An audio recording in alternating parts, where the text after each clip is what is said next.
Okay, hello everybody. Welcome back to the channel today. I'm Kevin and today we're back to our politics topic. So throughout our politics topic, we have a lot of topic that we discuss about. But today we finally finished about the ideologies of politics. And our new topic today is about the big question.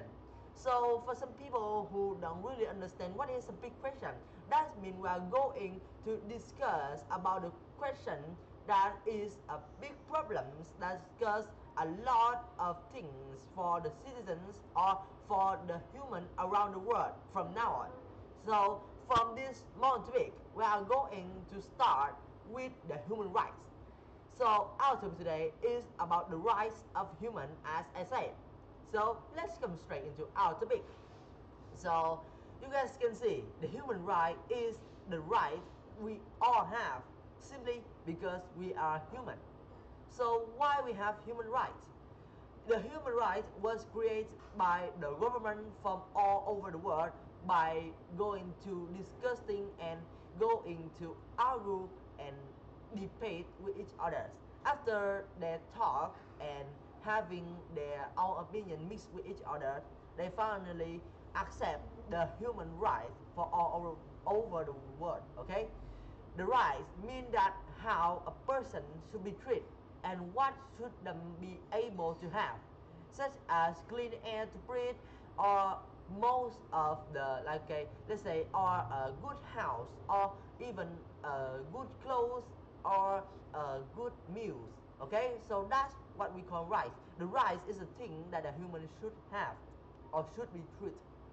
So as I said at the examples, maybe you have clean air to breathe, maybe you need to be respected when people talk to you. Yeah, that's some examples about the human rights. So most people agree that the government everywhere on the world should respect and make the human rights become better and preserve them. So in 1948, the United Nations has signed a document about the human rights that allow people or everyone to be free from execution, torture, arrest for no good reason, slavery, and discrimination. Also, they have signed the document for them to have the right of the United Nations citizens to have a family, start a family, a nationality, privacy, worship, freedom of speech, safe working condition, education case, and a fair child. Of course, there is more of them, like the move around rights. That means the right you could use to go everywhere you want, or decide your own form of government, or even have an adequate standard of living. They all have added into the document of the United Nations and was signed so that the citizens of their state could have a better life, and also the life that is fair and the safety for everyone. So you guys can see with my words, there is a strong evidence proof that in theory everyone has human rights is good, but some people argue that theories isn't good enough because in some case the human rights don't work. So what is the case? So we need to go in practice to see. So in practice, you need someone with power who stick up the right to you, which means they keep the rights true, so that you could have the benefits from the human rights. And if we're not having someone powerful like government sticking that rules, that right into us, we're not having anything. Otherwise, talking about human rights doesn't mean much at all. Okay, so let's take a real example right here. We have Hannah Arendt. This is a girl or a woman that lived in the Second World War. So during the Second World War, lots of people were forced to leave their, let's say, their nation, their country, and Hannah Arendt was one of them. So in 1929, she moved to the Berlin, imprisoned in 1933 for her political belief. In 1933, at the same years when she was being captured, or you could say when she was prisoner, she left Germany for Czechoslovakia. This is a little bit to read, so I need a little time to read it carefully. Yeah, sorry, because if I'm not making eye contact. So this thing names Czechoslovakia. Okay, this is a very hard name to read, but yeah, that's like barely how it's said. Okay, barely how we spell it. So after that, she moved to Geneva, Switzerland, then Paris, then go to France, and finally, after she got to New York in 1950, she became an American citizen after a long journey and a lot of problems in her journey. So you guys can see, even though I have cut out some time and some moment of her life, but at the end, there is no things that can change the truth that your rights just be able or just good when you having a citizens of some country. If you are a citizen of a country, then that country rights will stick to you. But if your state, your nation abandon you or abandon you, they leave you. They don't want you to stay there. And you become a nationless people or stateless people. That means you don't have any rights. Because even when you say you have rights, who believe and who prove that you have the right? The government, right? But if the government don't going to take you as the citizens, so you don't have any rights. And that's why we need a government in practice to keep the human rights work.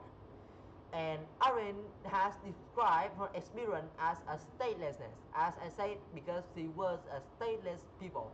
She argued that what people call human rights are really just rights you have as a citizens of a state. And if your state abandons you, there's no one else to define or defend for your willing or going for your rights. That means, as I said before, you're not having anything. Today, there are still millions of stateless people. Most of them don't have the right of the Universal Declaration promise. Does this mean there isn't things that call a human right? So you guys can see, even though there is many homeless people, but I think, for my opinion, before we talk about some kind of examples from the others, I will going to explain my opinions first. I think that the human rights does exist. Why is that? So I will describe about it like a lock. It keep the danger outside from a nation, and it's like the locking the door help the people inside the house, the house safety. So I think that's how government use the human rights. But also, this is a way to keep the earth peaceful and giving you the, let's say, the proud and the belief in your rights, so that you could go outside of your nation. Let everybody respect you and making valuable things.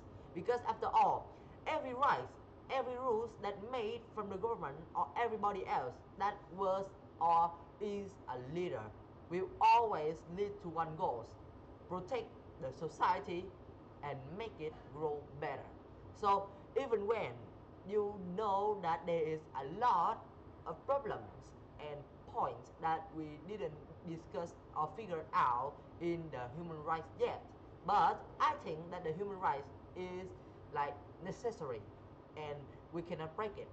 So that's what is my opinion. Okay, that's my opinion, what I think.